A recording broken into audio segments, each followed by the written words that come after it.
பண்பாட மெரி கிறிஸ்மஸ். கண்மின்னும் தாரகை கை காட்டும் திசையிலே புல்லனையில் பூவென புனிதர் பிறந்தார். ஆயர்களோ ஆவலில் ஞானியர்கள் அருகினில் கந்தலிலே வைரமென இயேசு பிறந்தார். சில்லென்ற வெண்பனி விண்ணுலகின் கண்மணி பாலகனாம் இயேசு பிறந்தார். சில்லென்ற வெண்பனி விண்ணுலகின் கண்மணி பாலகனாம் இயேசு பிறந்தார்.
கொண்டாட்டம் மெரி கிறிஸ்மஸ்.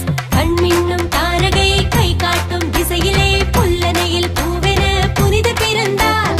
ஆயர்களோ ஆவலில் ஞானியர்கள் அருகினில் கந்தலிலே வைரமென இயேசு பிறந்தார். சில்லென்ற வெண்பனி விண்ணுலகின் கண்மணி பாலகனாம் இயேசு பிறந்தார். சில்லென்ற வெண்பனி விண்ணுலகின் கண்மணி பாலகனாம் இயேசு பிறந்தார். கண்மின்னும் தாரகை கை காட்டும் திசையிலே புல்லனையில் பூவென புனிதர் பிறந்தார். ஆயர்களோ ஆவலில் ஞானியர்கள் அருகினில் கந்தலிலே வைரமென இயேசு பிறந்தார். சில்லென்ற வெண்பனி விண்ணுலகின் கண்மணி பாலகனாம் இயேசு பிறந்தார். சில்லென்ற வெண்பனி விண்ணுலகின் கண்மணி பாலகனாம் இயேசு பிறந்தார்.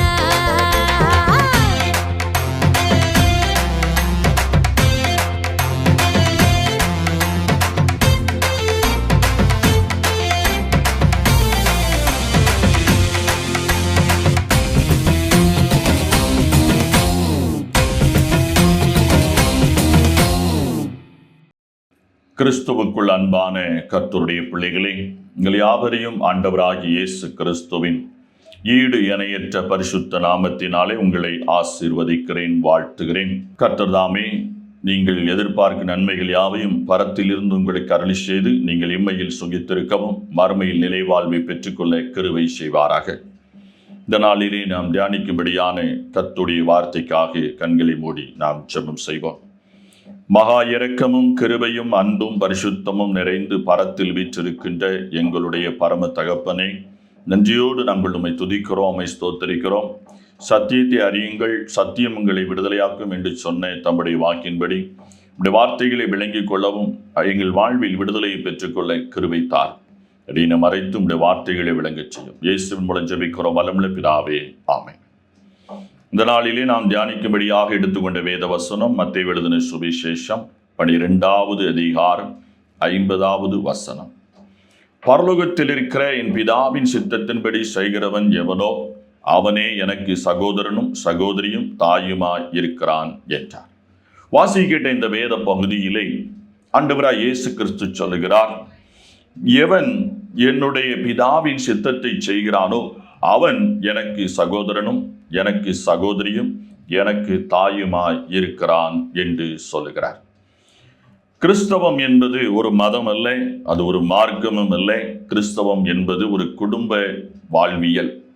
ஆம், இயேசு கிறிஸ்துவின் குடும்பம். இதை நீங்களும் நானும் விளங்கி கொள்ள வேண்டும். கடந்த நாட்களிலே கிறிஸ்து நமக்கு பிதாவாக இருக்கிறார், தகப்பனாக இருக்கிறார் என்று சொல்லி நாம் பார்த்தோம். அதற்கு அப்புறம் அவர் சிநேகிதனாக நமக்கு இருக்கிறார் என்று சொல்லி பார்த்தோம். இந்த நாளிலே அவர் சகோதரனும் சகோதரியும் தாயுமாக நீங்கள் எனக்கு இருக்கிறீர்கள் என்று சொல்லுகிறதை பார்க்கிறோம். எனக்கு அருமையான கர்த்தருடைய பிள்ளைகளை, இந்த தாய் என்கின்ற உறவு, சகோதரன் சகோதரி என்கிற உறவு இந்த உலகத்திலே ஒரு மேலான ஒரு உறவு. இந்த உலகத்திலே உயர்ந்த நிலையில் இருக்கிற ஒருவர் எனக்கு ஏதோ ஒரு வழியிலே சகோதரன், எனக்கு ஏதோ ஒரு வகையிலே தாயாக இருக்கிறாள், எனக்கு ஏதோ ஒரு வகையிலே சகோதரியா இருக்கிறாள் என்று சொல்லுகின்ற பொழுது நாம் பெருமிதம் கொள்கிறவர்களாக இருக்கிறோம். அதே நேரத்தில் அவர்களிடத்திலிருந்து நமக்கு ஏதாவது நன்மைகள் கிடைக்குமா என்று சொல்லி எதிர்பார்க்கிறோம். தெய்வமாகிய இயேசு கிறிஸ்து இங்கே சொல்லுகிறார், நீங்கள் என் சகோதரன், என் சகோதரி என்று சொல்லுகிறார். நீங்கள் என் தாய் அப்படி என்று சொன்னால் நான் உங்கள் பிள்ளை என்று சொல்லுகிறார். இதைவிட ஒரு நெருங்கிய ஒரு ஐக்கியம், நெருங்கிய ஒரு உறவு வேறொன்றும் இருக்க இயலாது. அருமையான கர்த்தருடைய பிள்ளைகளை, இயேசு கிறிஸ்து நம்மோடு மிக நெருங்கிய ஒரு ஐக்கியத்தில் உறவில் அவர் இருக்க விரும்புகின்றார். ஆனால் நாமும் அநேக நேரங்களிலே அவர் தெய்வமாக இருக்கின்றபடியினால் அவரை தூரத்தில் வைத்து நாம் பார்க்கிறோம். ஒரு மார்க்கமாகவோ மதமாகவோ அவரை பார்த்து அவரிடத்திலிருந்து நாம் விலகி நின்று நாம் அவரை நோக்கி பார்க்கிறவர்களாக இருக்கிறோம். ஆனால் அவர் சொல்லுகிறார், என்னோடு இணைந்து கொள்ளுங்கள், என்னோடு சேர்ந்து கொள்ளுங்கள். நான் உங்களுக்கு சகோதரன் சகோதரியா இருக்கிறேன், நீங்கள் என்னுடைய தாயாக இருக்கிறேன். வயது முதிர்ந்தவர்களை ஆண்டவர் சொல்லுகிறார், என்னுடைய தாய் என்று சொல்லுகிறார். என்றாவது ஒரு நாள் இயேசு கிறிஸ்து என்னுடைய பிள்ளை என்கின்ற ஒரு நிலையில் நீங்கள் அவரிடத்தில் மன்றாடி இருக்கிறீர்களா? அவரிடத்தில் வந்திருக்கிறீர்களா? ஒரு தாய்க்கு தன் பிள்ளையினிடத்தில் எத்தனை உரிமைகள் உண்டு. அதேபோல் நாம் இயேசு கிறிஸ்துவின் அண்டையிலே நெருங்கி வருவதற்கான ஒரு உறவாகத்தான் இயேசு இந்த வார்த்தையை இங்கே சொல்லுகிறார். ஒரு தெய்வம் உங்களுடைய பிள்ளை என்று தன்னை அறிமுகப்படுத்துகிறது என்றால் உங்களுக்கு எவ்வளவு பெருமிதம் இருக்க வேண்டும். அதே வேளையில் அவரிடத்தில் நீங்கள் எவ்வளவு நெருங்கி சேர்வீர்கள். உங்கள் பிள்ளையை நீங்கள் ஆறத் தழுவி அணைத்துக் கொள்வீர்கள் அல்லவா? இயேசுவின் இடத்திலும் நீங்கள் அப்படித்தான் வர வேண்டும். இயேசுவை அவரை கழுத்தை தழுவி கொண்டு அவரை உங்களுடைய மார்போடு அரவணைத்துக் கொண்டு ஒரு பிள்ளையின் பாசத்தை பொழிவது போல நீங்கள் பொழிய வேண்டும். ஒரு பிள்ளை தாயினிடத்தில் பொழிகின்ற பாசத்தை அவர் உங்களிடத்தில் பொழிய வல்லமையுள்ளவராக இருக்கிறார். இயேசுவை நம்முடைய குடும்ப ஒரு உறுப்பினராக பார்க்க வேண்டும். இயேசு மெய்யான தெய்வம், ஜீவனுள்ள தெய்வம். அவர் மாத்திரமே தெய்வம். அவர் சொல்லுகிறார், நீங்கள் என் தாய் என்று. வார்த்தையை கேட்டுக்கொண்டிருக்கிற வயது முதிர்ந்த அருமையான சகோதரி சகோதரிகளே, வயது முறிந்த தகப்பன்மார்களே, இயேசு சொல்லுகிறார், நீங்கள் யாராயிருந்தாலும் சரி, நான் உங்கள் பிள்ளை என்று சொல்லுகிறார். எப்பொழுது அவர் உங்கள் பிள்ளை என்று அவர் சொல்லுகிறார்? நீங்கள் பிதாவின் சித்தத்தை செய்கின்ற பொழுது. ஆம், பிதாவின் சித்தத்தை நீங்கள் செய்கின்ற பொழுது அவர் உங்களுக்கு பிள்ளையாக இருந்து உங்களை கரிசனையோடு பார்க்க வல்லமையுள்ளவராக இருக்கிறார். உலக பிரகாரமான பிள்ளை உங்களை பார்க்காமல் போகலாம். ஆனால் பரம தகப்பனாக இருந்து கொண்டு உங்களுக்கு பிள்ளை என்று தன்னை அடையாளப்படுத்துகிற இயேசு கிறிஸ்து உங்கள் தேவைகளை உங்களுக்கு பரிபூரணமாக கொடுத்து உங்களை வழி நடத்துவார். உங்கள் நிலை திக்கற்ற நிலையாக, ஒருவேளை வறுமையின் நிலையாக, ஒருவேளை கைவிடப்பட்ட நிலையாக இருக்கும் என்று சொன்னால், ஒருவேளை சோர்வின் நிலையாக இருக்கும் என்று சொன்னால் கவலைப்படாதிருங்கள். உங்கள் பிள்ளையாகிய இயேசு உங்களுக்காக இருக்கிறார். இயேசுவை நாம் மகனே என்று கூப்பிடுகிற ஒரு உரிமையை அவர் கொடுக்கின்றார். அருமையான தாயே, தகப்பனே, இயேசுவை பிள்ளையாக பாவித்து அவரிடத்தில் வாருங்கள். அவர் உங்களை ஏற்றுக்கொள்வார், உங்களை அரவணைத்துக் கொள்வார், உங்களை போஷிப்பார், உங்களை பராமரிப்பார், உங்கள் குறைவுகளை எல்லாம் நிறைவாக்குவார். ஆம், அருமையான கர்த்தருடைய பிள்ளை, கல்வாரி சிலுவையிலே தன் ஜீவனை கொடுக்கின்ற பொழுது தன்னுடைய உலக பிரகாரமாயிருந்த தாயை பார்த்து அங்கே அன்பான சீஷனிடத்திலே ஒப்பு கொடுக்கிறார். இதோ அதோ உன்னுடைய தாய் என்று சொல்லி இயேசு தன் தாயை நேசித்தார். அவர் சொல்லுகிறார், இந்த உலகத்தில் யாரெல்லாம் பிதாவின் சித்தம் செய்து கொண்டிருக்கிறார்களோ அவர்களெல்லாம் எனக்கு தாயும் தகப்பனுமாக இருக்கிறார் என்று ஒரு அடையாளத்தை இங்கே சொல்லுகிறார். ஒரு உத்தரவாதத்தை கொடுக்கின்றார். இயேசுவை ஒரு தாயாக பாருங்கள், இயேசுவின் இடத்தில் ஒரு தாயாக வாருங்கள், தகப்பனாக அவரிடத்தில் பேசுங்கள். அந்த உரிமையை உங்களுக்கு கொடுத்திருக்கின்றார். அடுத்து அவர் சொல்லுகிறார், என்னுடைய சகோதரனும் சகோதரியுமா இருக்கிறார். அப்படியானால் அவர் நமக்கு சகோதரனும் சகோதரியுமா இருக்கிறார். உங்களிடத்தில் ஒரு மூத்த சகோதரன் மூத்த சகோதரி இல்லை என்றால் ஒரு இளைய சகோதரன் இளைய சகோதரி இந்த உலகத்திலே நல்ல ஒரு வசதி வாய்ப்புகளோடு பரிபூர்ணமாய் வாழ்ந்து கொண்டிருப்பார்கள் என்று சொன்னால் அவர்கள் உங்களை நேசித்து உங்களை பராமரிப்பார்கள் அல்லவா? சகோதரனிடத்திலே உங்கள் குறைகளை நீங்கள் உரிமையோடு சொல்லலாம் அல்லவா? சகோதரனுடைய ஒத்தாசையை நீங்கள் எப்பொழுதும் பெற்றுக்கொள்ளலாம் அல்லவா? எனக்கு அருமையான கர்த்தருடைய பிள்ளையை இயேசு சொல்லுகிறார், நான் உங்கள் சகோதரன் சகோதரி. ஆம் பிரியமானவர்களே, நாம் எல்லாருக்கும் அவர் சகோதரன் சகோதரியாக தன்னை அடையாளப்படுத்துகிறார். அதுதான் சொன்னேன், கிறிஸ்தவம் என்பது ஒரு மதமும் மார்க்கமும் அல்ல, அது ஒரு குடும்பம், அது ஒரு வாழ்வியல். அவர் நம்மை தம்முடைய குடும்பத்தின் ஒரு அங்கத்தினராகத்தான் பார்க்கிறார். யாரெல்லாம் அவருடைய அங்கமா இல்லாமல் அவரை விட்டு தூரமா நின்று கொண்டிருக்கிறார்களோ அவர்களை பார்த்து சொல்லுகிறார், என் பிதாவின் சித்தத்தை செய்ய வாருங்கள், என்னோடு இணைந்து கொள்ளுங்கள், என்னுடைய சகோதரனாக சகோதரியாக நீங்கள் வாழுங்கள். வேதத்தில் அநேக சகோதரர்களை குறித்து சொல்லப்பட்டிருக்கிறது. யோசேப்பு என்ற ஒரு சகோதரன் உண்டு. அந்த யோசேப்பை அவனுடைய சொந்த சகோதரர்கள் பகைத்தார்கள், குழியிலே தள்ளினார்கள், அந்நியருக்கு வித்து போட்டார்கள். அந்த யோசேப்பு தன் சொந்த சகோதரர்களுக்கு ஒரு பிரச்சனை என்று வரும் பொழுது அவர்களை நேசித்தான், ஆறத் தழுவி கண்ணீர் வடித்தான். ஒரு உலக பிரகாரமான சகோதரனாக யோசேப்பு தனக்கு தீங்கு செய்த சகோதரனையே நேசித்து ஆறத் தழுவி அன்பு காட்டி பராமரித்து அவர் சொல்லுகிறார், உங்களையும் நான் பராமரிப்பேன், உங்கள் பிள்ளைகளையும் நான் பராமரிப்பேன் என்று சொல்லுகிறார். அப்படியானால் பரம தகப்பனாக நண்பனாக இருக்கின்ற மாறாத இயேசு கிறிஸ்து தெய்வம் உங்களை என்னை பார்த்து சொல்லுகிறார், என் சகோதரனே என் சகோதரியே என்று சொல்லுகிறார். எப்பொழுது? பிதாவின் சித்தத்தை செய்கின்ற பொழுது. அவர் சொல்லுகிறார், இந்த உலகத்திலே என்னை தெய்வம் என்று கூப்பிடுகிறவர்களை நான் விரும்புவதில்லை, என் பிதாவின் சித்தத்தை செய்கிறவர்களையே நான் விரும்புகிறேன். ஏன் பிதாவின் சித்தம் செய்ய வேண்டும்? பிதாவின் சித்தத்தை செய்தால்தான் வாழ்நாள் முழுவதும் நாம் அவருடைய சகோதரனாக சகோதரியாக வாழ முடியும், அவருடைய தாயாக வாழ முடியும். இந்த உலகத்திலே நமக்கு ஒரு உன்னதமான ஒரு சகோதரன் உண்டு, ஒரு சகோதரி உண்டு. ஒரு குடும்பத்திலே மூத்த சகோதரிக்கு 18 வயது இருக்கும். நீண்ட நெடிய நாட்களுக்கு பின்பு அந்த வீட்டிலே ஒரு அருமையான குட்டி தம்பி பிறந்திருப்பான். அவனுக்கு ஒரு 5 வயது இருக்கலாம். அந்த சகோதரி அந்த குட்டி பையனை தன்னுடைய மகனாக பாவித்து தான் வளர்ப்பார்.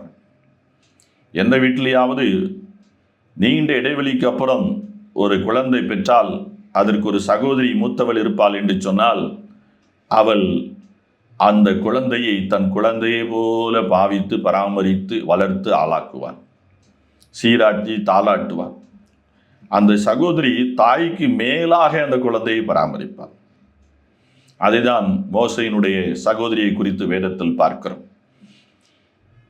தன்னுடைய குட்டி மகன் குட்டி தம்பி அவனை நாளல் நீரிலே வைக்க வேண்டிய ஒரு கட்டாயம், நாணலில் வைத்து நதியில் விட வேண்டிய ஒரு கட்டாயம், இல்லை என்றால் அவனுடைய உயிருக்கு ஆபத்து. அப்படிப்பட்ட ஒரு நிலை உண்டான பொழுது அந்த சகோதரி அந்த நாணல் கூடையிலே மோசையை வைத்து விட்டு நதியில் விட்டு கண்ணீரோடு நின்று பார்த்து கொண்டிருந்திருப்பான். என்னுடைய குட்டி தம்பிக்கு என்ன நடக்க போதோ, தாயை விட மோசேயுடைய தாயை விட அவளுடைய சகோதரி அங்கே கலங்கி நிற்கிறதை பார்க்க முடியும். அருமையான கர்த்தருடைய பிள்ளையை இயேசு சொல்லுகிறார், நீங்கள் என் சகோதரி என்று சொல்லுகிறார், என் சகோதரன் என்று சொல்லுகிறார். ஒருவேளை நீங்கள் 17-18 வயதுக்கு மேலே இருப்பீர்கள் என்றால் அவர் உங்களுடைய சகோதரன், மூத்த சகோதரனாக வைத்துக் கொள்ளுங்கள். 40-45 வயதுக்கு மேலுள்ளவர்களாக இருப்பீர்கள் என்றால், 35 வயதுக்கு மேலுள்ள இருப்பீர்கள் அவர் உங்களுடைய சின்ன சகோதரன் என்று எண்ணிக்கொள்ளுங்கள். ஒருவேளை குட்டி பிள்ளைங்களா இருந்தால் உங்களுக்கு நல்ல ஒரு அண்ணனாக அவரை பாருங்கள். பாருங்கள் எவ்வளவு பெரிய ஒரு நல்ல ஒரு உறவை அவர் இங்கே சொல்லுகிறார்.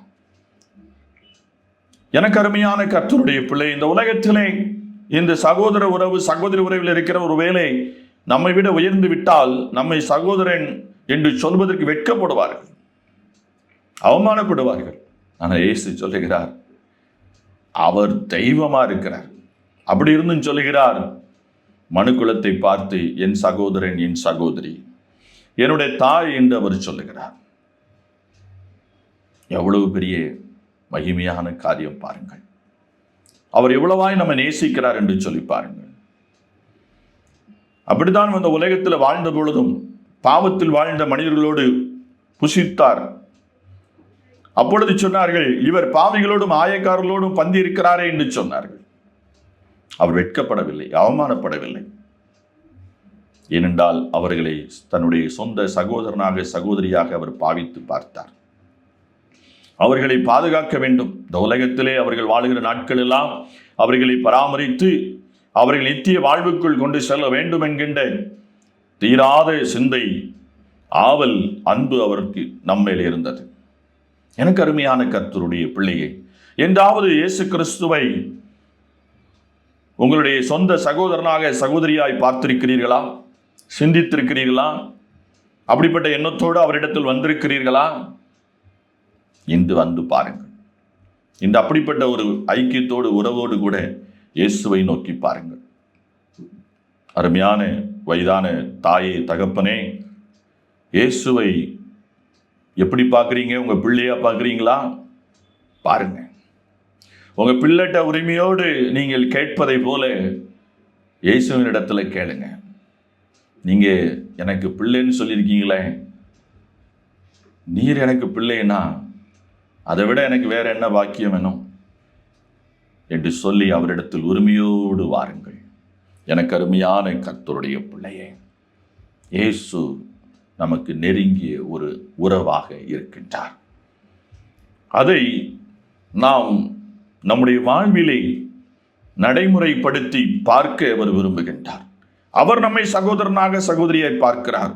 நீங்கள் அவரை சகோதரனாக பார்க்கிறீர்களா? யோசித்து பாருங்கள். அவர் உங்களை பார்த்து நான் உங்களுக்கு பிள்ளை என்று சொல்லுகிறார். நீங்கள் இயேசுவை உங்கள் பிள்ளையாக பார்க்கிறீர்களா? இன்னைக்கு பாருங்க, பார்த்து இன்னைக்கு அவர்கிட்ட கேளுங்க. உங்க குறைவுகளை எல்லாம் நிறைவாக்குவார். இயேசு மெய்யான தெய்வம், தெய்வம்தான், அதில் எந்த மாற்று கருத்தும் இல்லை. அந்த தெய்வம் உங்களுக்கு சகோதரனாக சகோதரியாக இருக்கிறார். உங்களை தாயாக பார்க்கிறார், உங்களுக்கு பிள்ளையாக இருக்கிறார்.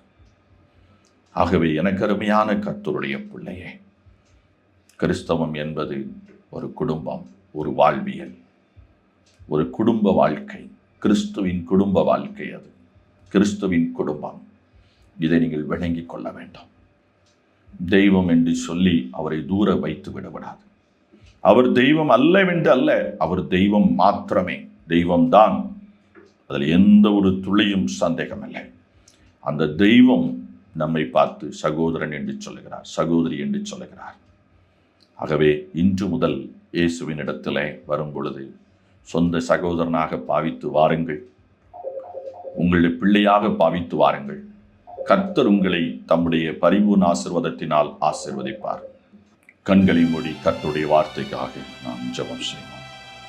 மகா இரக்கமும் கிருபையும் அன்பும் நிறைந்த பரலோக பிதாவே, நன்றியோடு உம்மை துதிக்கிறோம், உம்மை ஸ்தோத்தரிக்கிறோம். உம்முடைய மேலான கிருபை, இரக்கம், தயவு, வழிநடத்தல் எங்களோடு இருப்பதற்காக நன்றி. ஆண்டவரே, இந்த நாளிலே நீர் எங்களுக்கு நல்ல ஒரு சகோதரனாக இருக்கிறீர் என்று நாங்கள் விளங்கிக் கொண்டோம். நாங்கள் உம்மை விட்டு தூரமாய் நின்று பார்த்து கொண்டிருந்தோம். நாளிலே எங்களுக்கு ஒரு நெருங்கிய உறவாக நீர் தம்மை வெளிப்படுத்துகிறதை நாங்கள் தியானித்தோம். உம்மை தன்னுடைய சொந்த சகோதரனாக பாவித்து மண்டையிலே சேர்வதற்கு நீர் எங்களுக்கு உதவி செய்யும். நான் உங்கள் பிள்ளை என்று சொல்கிறேன். ஆம், தெய்வம், ஆனால் எங்களுக்கு ஒரு நல்ல பிள்ளை என்று நீ சொல்லுகிறேன். ஆம், வயதான அம்மாமார்கள், ஐயாமார்கள் உம்மை பிள்ளையாக பாவித்து உரிமையோடும் இடத்தில் வரும்படி இந்த உறவை நீர் வெளிப்படுத்தியிருக்கிறேன். இதோ உம்முடைய சமூகத்தில் இருக்கிற ஒவ்வொரு பிள்ளைகளும் இந்த நாளிலே உம்மிடத்திலே இந்த உறவுகளின் மூலமாக நெருங்கி சேருவதற்கும் உரிமையோடு உம்மிடத்திலே காரியங்களை கேட்பதற்கும் தங்கள் வாழ்வின் எல்லா விதமான போராட்டங்கள், பிரச்சனைகள், கஷ்டங்கள் எல்லாவற்றிலும் விடுதலை பெற்றுக்கொள்ள கர்த்தர் உதவி செய்கிறார்.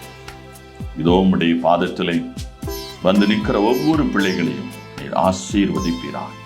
உம்முடைய மெய்யான சமாதானம், உம்முடைய மெய்யான சந்தோஷம், மன நிறைவு இவள் ஒவ்வொருடைய வாழ்விலும் பெருக்கெடுத்து ஓட கர்த்தர் உதவி செய்யும்படியாக ஜெபிக்கிறேன். பிள்ளைகள் ஒவ்வொருவரையும் பேர் பேராக ஆசீர்வதியும் ஆண்டவரே. தேவனாய் கர்த்தாவே, வருகிற புதிய ஆண்டுக்குள் பிள்ளைகள் சந்தோஷத்தோடு, சமாதானத்தோடு, மன அமைதியோடு பிரவேசித்து புதிய ஆண்டிலே இந்த புதிய உறவுகளிலே நிலைத்திருக்கத்தக்கதான கிருபைகளை ஒவ்வொரு பிள்ளைகளுக்கு தர வேண்டும் என்று ஜெபிக்கிறேன். இதன் மூலமாக இப்படி பரிபூர்ண ஆசீர்வாதங்களை பெற்றுக்கொள்ள கர்த்தர் கிருபை பாராட்டும். இயேசுவின் மூலம் ஜெபிக்கிறேன் வல்லமுள்ள பிதாவே, ஆமென்.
இந்த உலகை ஆளும் மேய்ப்பன், இந்த உலகை ஆளும் மேய்ப்பன்.